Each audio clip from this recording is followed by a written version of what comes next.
I used to tell people all the time that I have two hometowns. My hometown is Garland in Texas, but then a second hometown in Europe, Donetsk. This is Voices of Ukraine, a podcast from the Harriman Institute at Columbia University. I'm Masha Udensiva-Brenner. Can you please say your name, who you are? I'm Christopher Atwood. I'm a master's student at the Harriman Institute. Christopher started at the Harriman in the fall of 2021, within days of moving to New York from Ukraine. He'd lived there on and off for more than a decade. The other part of that decade, he'd spent living in Russia. But he doesn't have any allegiance to it. And since last February, he's been very active in the anti-war efforts, volunteering and co-authoring a report on whether or not Russia violated the Genocide Convention in Ukraine. Can you fill us in on the context of where you're coming from?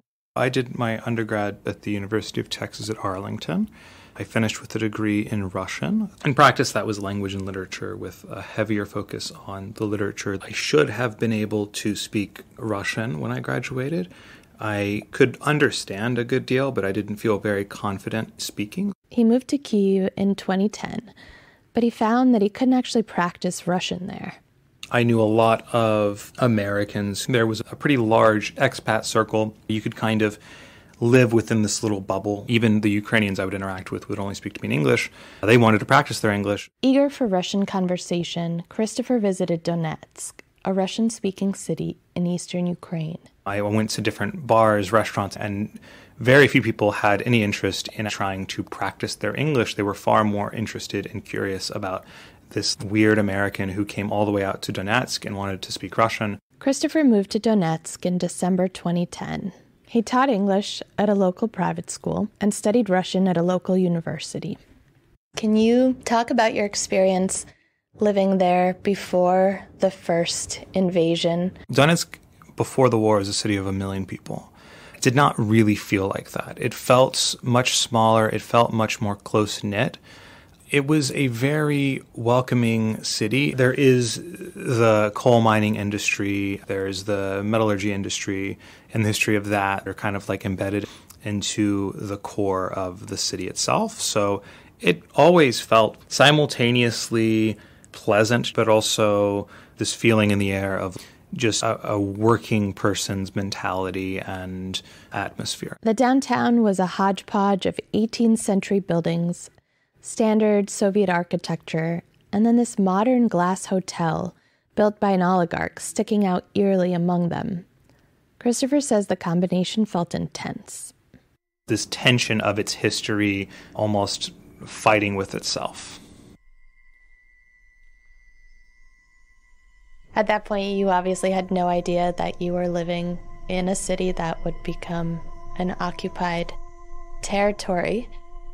What was your perception of kind of the politics around you and how Donetsk related to the rest of Ukraine? Were these issues in any way bubbling to the surface? When I lived in Donetsk, every few weeks there were pro-Russian protests in the city center on Lenin Square. I would ask random people what's going on here, and everyone would always say these are just pensioners who are out of touch with reality and think that going back to the Soviet Union is going to somehow solve the problems that they have in their personal lives. There was a McDonald's on one of the square's corners. I always thought it was very funny to go get a coffee and just sit on the patio of McDonald's and laugh at these fringe organizations. What was the relationship to language that you picked up on? There was a lot of concern in Donetsk at the time over the proposed language laws that would prohibit regions from having their own secondary languages and would make Ukrainian the only national language of the country. But in practice, I don't think anyone was ever impacted by that. Nobody realistically thought that you could force people in Donetsk to just start speaking Ukrainian. And was there any fear among your friends or people you knew of a Ukrainianization or kind of nationalism in other parts of the country? My impression was that it was mostly older people who felt threatened by a sovereign Ukraine being able to dictate its own language policy. It kind of gets back to these historic narratives about bourgeois nationalism in Ukraine, where the Soviet Union would basically say that anyone who spoke Ukrainian and identified exclusively as Ukrainian and didn't view Ukrainians and Russians as like one greater nation, that those were corrupted bourgeois nationalists who were trying to undermine the political structure of the Soviet Union.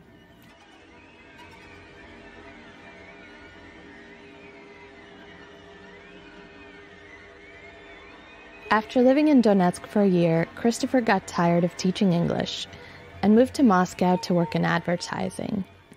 In 2013, he relocated to an ad agency in Yekaterinburg, an industrial city that's about a 24-hour drive east of Moscow. The whole time, he maintained a strong connection to Ukraine, visiting frequently and even learning the Ukrainian language in his spare time.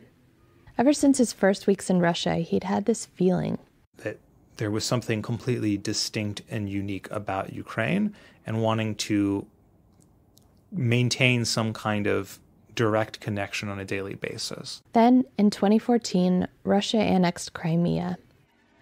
Christopher visited Donetsk shortly thereafter to see that the pro-Russian protests had ramped up in the city center. He remembers asking a lot of questions. You just turned to everyone that you met and asked them, what the hell is going on? Explain this to me. Everybody's perspective at that point became relevant because it was clearly going to be some kind of struggle for the identity and future of the city. There's one conversation with a local coal miner that seemed to encapsulate the feeling of the moment. I asked him point blank, do you want Donetsk to be part of Russia?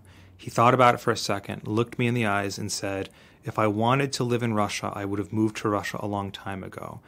That felt like a very common opinion among people who had any kind of opposition to the Maidan movement or pro-European movements in Ukraine. After the visit, Christopher's friend and his family took him to the airport. I remember looking up at the ceiling at the corner of one of the terminals in the airport, and my friend's mother-in-law was with us, and she'd said, you're always welcome back with us. If you ever need anything, let us know. But less than a month later, Russian-backed separatists and unmarked Russian soldiers occupied Donetsk. A few months after that, there was a battle for the city's airport, and Christopher watched some video footage of the carnage. He found a clip that made him cry. The place where I had been sitting, roughly the same angle I was looking at, only the airport had been destroyed in Donetsk. What was it like watching a war unfold on a city that you had spent so much time in and living on the enemy territory? I'll say that it was really difficult to be in Russia when there was war happening in Donetsk. I remember distinctly speaking to a friend over the phone about how we wanted to hang out in Donetsk again together, but I wasn't going to be able to visit him. And a few hours later, he texted me again and said, oh, it looks like I might be staying at the office tonight because there's a guy with an AK-47 downstairs checking everyone's documents. So it was a very difficult thing to accept. It felt like being in Russia and participating in the Russian economy was helping fund the invasion and the attacks on my friends. And can you tell me a little bit about what your friends were describing? So anyone that you talk to from Donetsk who was there in 2014, they always have a story of the moment that they realized they needed to leave Donetsk. One friend told Christopher about a time she was walking home and a man with a gun stopped her and asked for her documents. She said she didn't have to give him her documents, ran home, grabbed all of her money, packed one duffel bag, and ran to the train station, bought a ticket, and went to Lviv. Another friend, a dentist who'd kept working while occupying forces infiltrated his city, told Christopher that he'd heard his boss might be in cahoots with the occupation forces. And then he had a moment where he was at a checkpoint in Donetsk, and he realized that being at a military checkpoint had become normal and second nature to him, and that he felt really uncomfortable that he had become normalized to dealing with military checkpoints on his way to and from work. And so he decided that he would confront his boss about the rumors and went to Kiev soon after that. So these kinds of stories were basically commonplace at that time. Do you have anyone who stayed?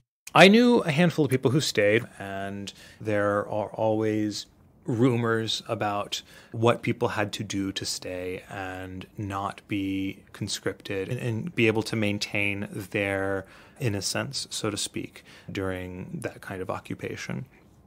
But for the most part, the people that I knew the best left. And then in Yekaterinburg, did you have any friends who believed the Russian propaganda or supported the occupation? I knew people who told me that I was brainwashed and programmed by American propaganda to believe that Russia was somehow doing something wrong, that it's ironic that I'm against Russian intervention in Ukraine when I'm American and America invaded Iraq. Additionally, when I was at the anti-war protests, there were pro-Putin activists there who bluntly told me that they had to intervene in Ukraine because if they didn't, Ukrainian nationalists would take power and people in Yekaterinburg would be speaking Ukrainian within the next 2 years. And you mentioned you went to an anti-war protest. What were the anti-war conversations you were hearing in Russia, and what was the atmosphere in Yekaterinburg like at that time?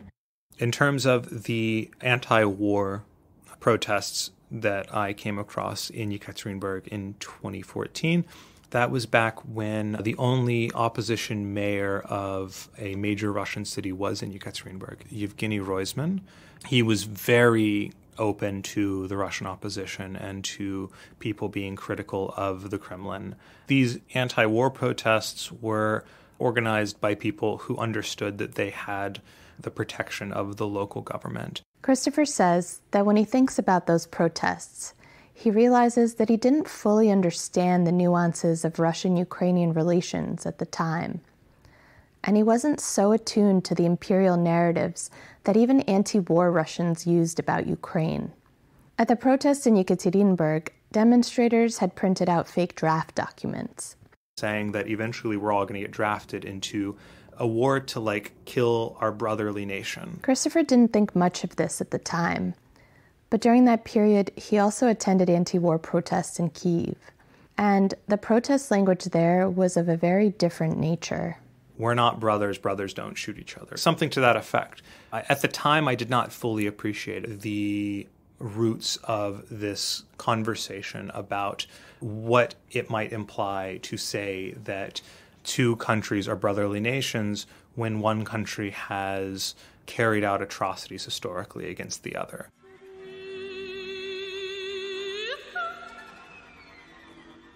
And so you left Russia after first the annexation and then the occupation. When was this? And can you just take us very quickly through what happened next? So this would have been about July 2014. I was still in Russia when MH17 was shot down. Sometime around the time that MH17 happened, I realized I can't stay in Russia. Do you remember a specific moment when you made the decision to go back? Before the vote on Crimea happened, I remember making a Facebook post that said something along the lines of, if Russia claims any part of Ukraine, I don't know how I can stay in Russia any longer.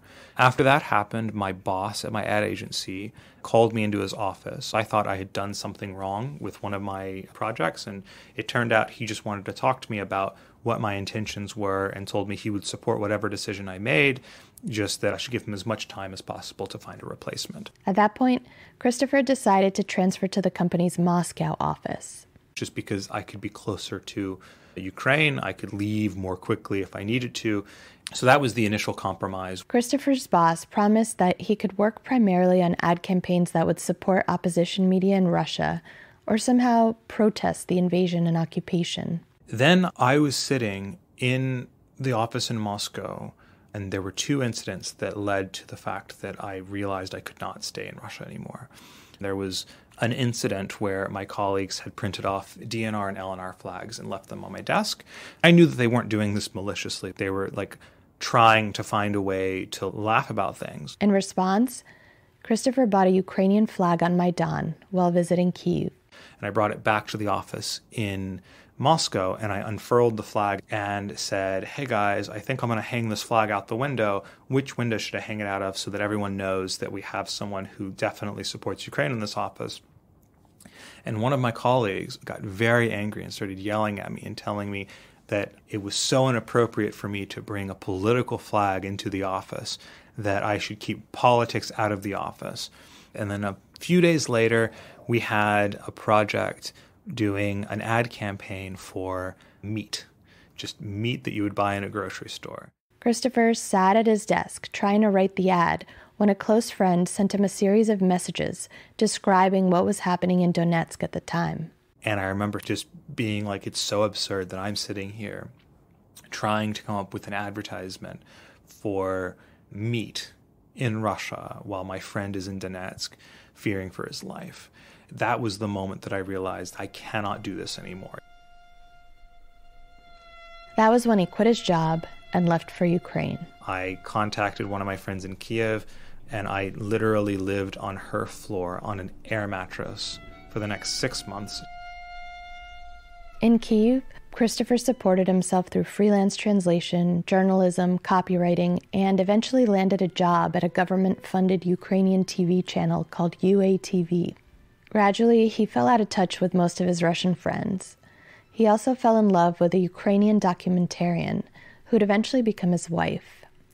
In 2021, the couple moved to New York, and Christopher started at the Harriman Institute. A few months later, Russia launched its full-scale invasion of Ukraine. It was chaotic. We were just no sleep for, I think, 3 days, just constantly in communication with friends and family, trying to help to organize everything for everyone and make sure that everyone that we knew were safe. And since then, you've been very, very active in anti-war efforts from the U.S.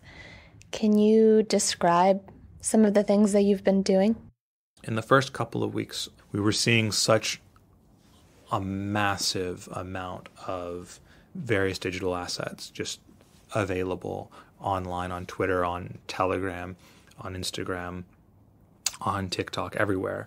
And I wanted to be able to capture all of these things so that in the future, when somebody wanted to go back and piece through what was happening at that time, that we would have a way to understand what was happening. Christopher organized a team of graduate students to work on an archive, categorizing the various digital materials emerging from the war. That's still a work in progress. Then, through a friend, he found out about the preparation of a report at a think tank called the New Lines Institute that would assess whether or not Russia was violating the Genocide Convention in Ukraine. He got pulled into the project as a regional specialist. We had a Canadian international human rights lawyer, a different Canadian law professor, an American law professor, and then a whole slew of experts who are genocide experts, regional experts, humanitarian law experts. The report, which was published in May 2022, ultimately found that Russia had violated the Genocide Convention. We found that Russian state media narratives, as well as government official narratives, as well as the narratives being promoted by religious leaders in Russia, were all effectively inciting soldiers to carry out genocide against the Ukrainian people. There was a serious risk that genocide either was or would soon occur in Ukraine. How did it feel to be compiling this report? Were you able to separate yourself emotionally?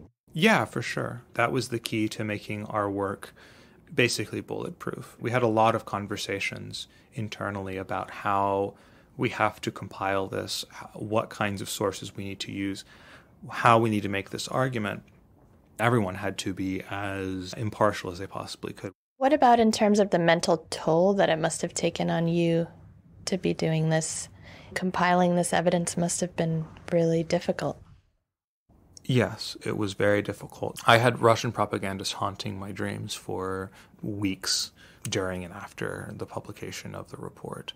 And I think it's something that you have to try your best to compartmentalize in your mind and be able to come back to it and engage with it and think about it and deal with it. What's been hardest to compartmentalize is the bombardment of familiar spots. They started attacking Kyiv. They started attacking a lot of places that were very close to me. A place near where I had been living. I could see the destruction of a street that I had walked down almost every day for a year. This really affected his mental state. I would be on a walk in New York City and I would look off to the side at a building that I would look at every day while I was walking, and my brain would imagine that building completely bombed out. And that was a very difficult thing to deal with. Last summer, Christopher went back to Ukraine. It was a personal trip to check up on his wife's family members. But he also took the opportunity to visit places in Kyiv Oblast that Russia had occupied. He went to Bucha, Irpin, Borodyanka, and it's hard for him to put into words what he saw. The two best ways that I've heard to describe it come from two different Ukrainians that I'd spoken to. The first was while having a coffee in downtown Irpin and hearing an announcement for an air raid siren. We were looking at where Russia had bombed, and she turns to me and she says, "It's so much worse than the photographs, isn't it?" I couldn't say anything. I just nodded. You really get a different feeling when you're there. And then another person, an acquaintance that I knew who had lived in Irpin, who said, "Photos are photos, but it's the smell." She still couldn't go back to Irpin because it just smelled like death to her. Christopher wasn't there during occupation, not during the bombardment. But just being there in the aftermath, it's such an eerie, inescapably uncomfortable feeling. If I met someone who has been to Irpin or Bucha or Borodyanka and tells me that they don't think that that was a coordinated attempt to destroy Ukraineness as a concept in those places, it would be very hard for me to wrap my head around that kind of a perspective.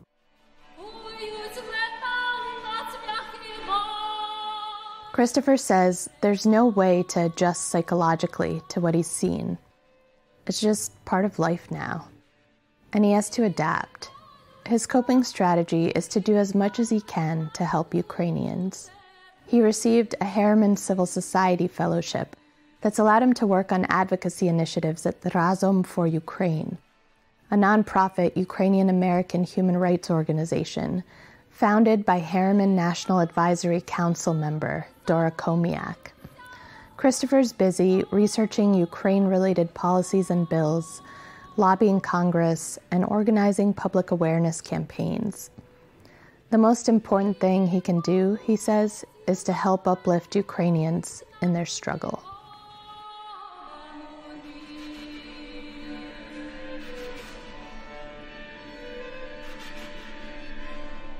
Thank you for listening to Voices of Ukraine, a podcast from Columbia University's Harriman Institute. I'm Masha Udensova-Brenner. This episode was written and produced by me and edited by Nathan Schiller, with editorial guidance from Marko Andrejczyk. Our cover art is by Victoria Tentler-Krylov. The music for this series is by Ivan Nebesny, who's still in Ukraine. If you like what you heard, please subscribe, tell your friends, and leave us a review. Those really, really go a long way in helping the podcast. Thanks so much. Until next time.